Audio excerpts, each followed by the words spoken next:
1985, the year of Live Aid, Back to the Future, the Sinclair C5, and Ernie Wise making the first UK mobile phone call. But all of these earth-shattering events pale into comparison to what happened on the 11th of November that year.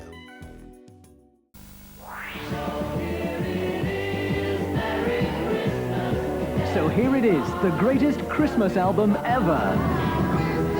18 original Christmas hits from Slade, Wizard, Wham, Paul McCartney, Simply having a wonderful Christmas time, and Band-Aid. Plus many more. Get your skates on and get it now. The Christmas album. Yes, this year marks the 40th anniversary of the release of the first Now Christmas album.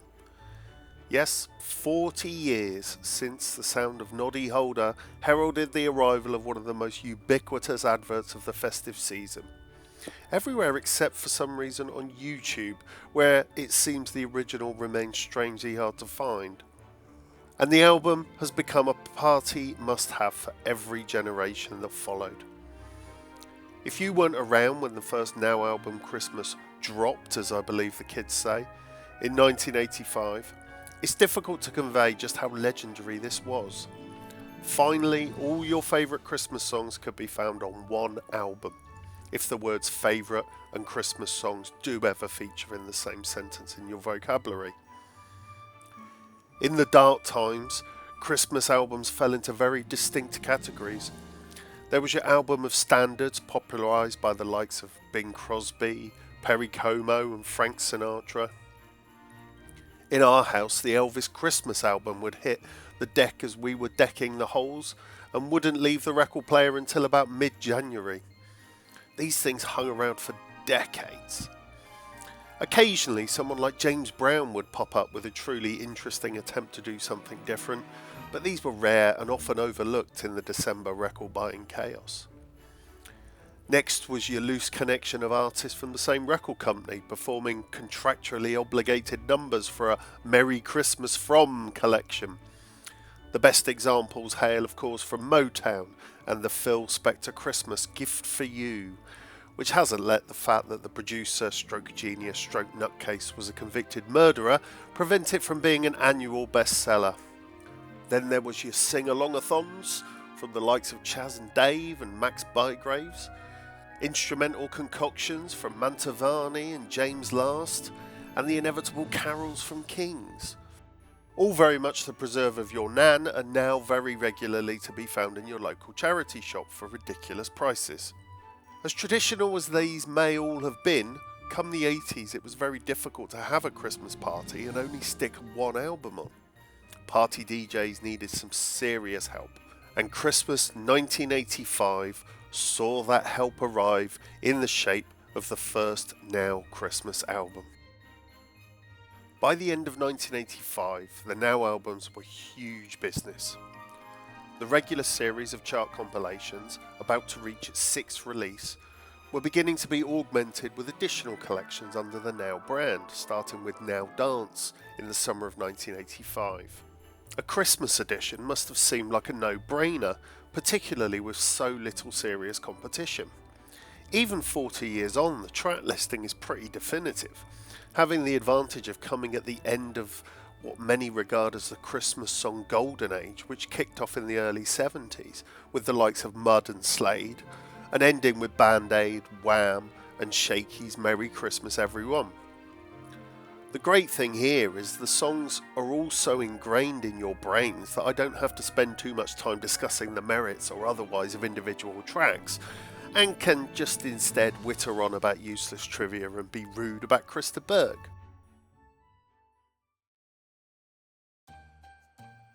That's pretty much all you need, right? Everyone's going to have their favourites there, but for me the standouts are Step Into Christmas, In Dulce Jubilo, and Greg Lake's wonderfully sardonic I Believe in Father Christmas, a song written in criticism of modern Christmas that has become a staple of the very thing he's railing against. That's not to say Slade, Wizard, Wham, and all the other artists whose names are only one word bring nothing to the table. Christmas wouldn't be Christmas without Noddy's Yell, Roy Wood's Glittery Cheeks, or George Michael's Buffon. Even for someone like me who enjoyed years of shop work at Christmas, having them beamed directly into my cerebral cortex from mid-October. Obviously, there are some problems. The ridiculously popular With My Dad for reasons I never understood, A Spaceman Came Travelling has much to answer for, not least because it was included here before de Burgh became a star through Lady in Red. No one had given a toss about this song for the previous decade, so its inclusion here not only led to it gaining a reputation as a Christmas classic, but also increased its popularity with the public and probably led to the success of Lady in Red the following year. The other pop music criminal, as opposed to real criminal, hiding in plain sight is Paul McCartney, positively glowing on the cover while delivering one of the worst pieces of music he ever recorded. I've mellowed over the years, but for a while I truly believed that the billions he made from the Beatles was a fluke, and I submit Wonderful Christmas Time as Exhibit A. Maybe that theory about him dying in the 60s was true, because it's hard to believe that this is the same guy that wrote Hey Jude. Take the sleigh bells off and you've just got that squelchy noise. Macca apparently recorded the whole thing himself, which is a shame as he could have done with a wing or two to point out how shite it was, despite making a reported £250,000 a year, at least. I am rather fond of this Tom McRae cover version, which, for me at least, wonderfully sums up the utter joylessness of actually listening to the bloody thing. Wonderful Christmas time. And Christmas wouldn't be Christmas without a little glitter. Yes, we are never going to see another rock and roll Christmas gracing a UK Christmas compilation ever again. Because while it was fine to continue to swell the coffers of a convicted murderer like Phil Spector, the Glitter Band are sadly guilty by association. It's still a great track though. Of the rest, Shakey's Blue Christmas seems like an afterthought to modernise, presumably because he didn't want Merry Christmas Everybody included and damage his chances of getting the festive top spot. He'd already held the track back for a year to avoid a clash with Band Aid in 1984, and it was cheaper than licensing the far superior Elvis version, which, although not the first recording, is probably the definitive one. In fact, Shakey's version was a huge hit, and was only prevented from being his first Christmas number one by the baffling popularity of Renee and Renato's Save Your Love. Elsewhere, the Beach Boys experiment with the sleigh bells, which they would soon adopt and become the only band allowed to use them the rest of the year. And Jonah Louie became a millionaire overnight despite not actually writing a Christmas song. This is a theme that we will see recur as we move through the ages. Other than the Beach Boys, Bing Crosby is the sole inclusion from outside the Golden Age, but you always need something for the old folks, don't you? So what better than perhaps the most famous Christmas song of all time? And even that made the top 10 in 1977. The Golden Age of the Christmas song is worth a brief digression here, as it's often bemoaned that the recent crop of Crimbo chart toppers, from say the last 30 years, aren't really in keeping with the spirit of the occasion, being as they are now manufactured and manipulated by the telly and latterly by YouTubers to snag the top spot and take it from the rightful grasp of some millionaire pop star ruthlessly manipulating the charts by releasing a festive themed tune around December in the hopes of securing the top spot and a tasty pension at the same time. This is of course nonsense.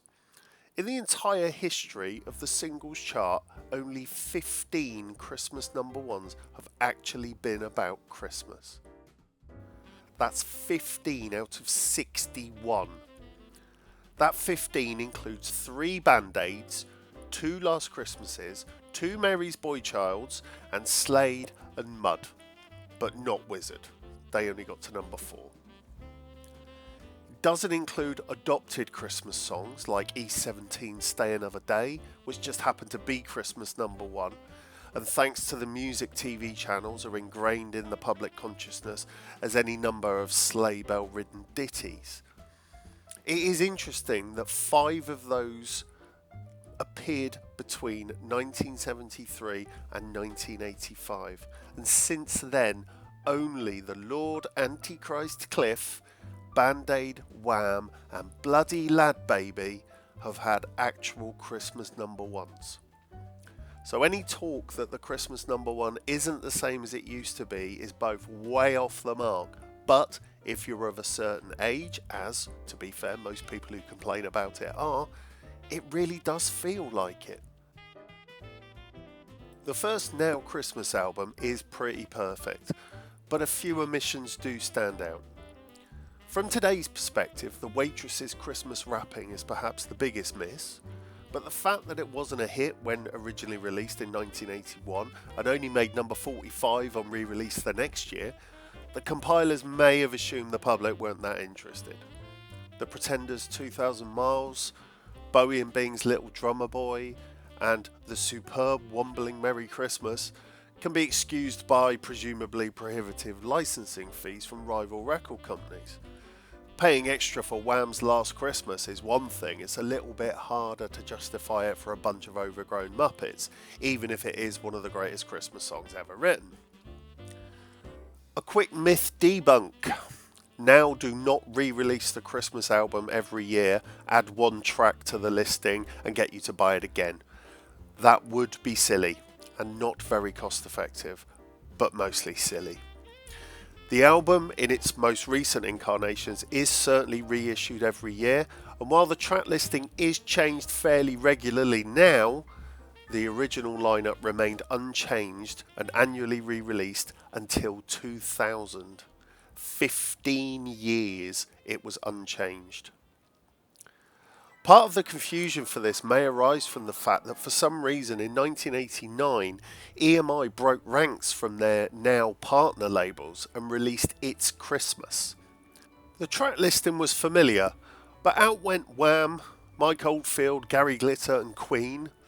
In came Cliff's Mistletoe and Wine, Kate Bush's December Will Be Magic Again, Brenda Lee's Rockin' Around the Christmas Tree, and Nat King Cole's The Christmas Song. And Shakey's Merry Christmas Everyone was brought in to replace Blue Christmas. Its branding and cover design are near identical to the Now design, so it's very easy and probably deliberate that many punters assumed it was the latest incarnation of its more famous cousin. It's Christmas was reformatted as It's Christmas Time in 1992, with Glitter and Queen reinstated, as well as Steel Ice Band's Gaudette, which I presume the kids had been crying out for inclusion on a Christmas compilation. And more was to come. Before Now Christmas was rejigged and re-released at the turn of the millennium, Virgin became the second Now partner to go rogue in 1993, releasing The Best Christmas Ever. This album raised the stakes by being a double and brought in a lot more classic, i.e. old and neglected Christmas tunes from the likes of Eartha Kitt, Dean Martin, Ella Fitzgerald. More bang up to date was Snap's Mary Had a Little Boy and Enigma's Sadness, which was one of many songs included for their more tenuous links to Christmas. Others included Freiheit's brilliant Keeping the Dream Alive and the Flying Pickets' 1983 Christmas chart topper Only You. Along with the more usual suspects, some interesting inclusions included a rare appearance for Mel and Kim's version of Rocking Around the Christmas Tree, recorded for Comic Relief in 1987, and Miles Davis's extraordinary Blue Christmas, a different song to the more famous one, but which was followed on the album by Willie Nelson's version of the more famous song. An almost identical track list appeared as the more familiar sounding Best Christmas in the World Ever, along with even more truly terrifying cover art in 1996. And that was it for the rest of the 90s. By this point, while the Christmas number one may have still held some appeal, releasing an actual Christmas song seemed to be a long way from most contemporary pop stars' minds. Since the golden age had ended in the mid-80s, only Cliff was still keeping the flame aglow, and only Mariah Carey had released anything that came close to being regarded as a classic. And even that, I feel, had been viewed with some suspicion and sneer by the UK, who had preferred their schmaltz with an E17 puffer jacket rather than Mariah's saucy Santa outfit.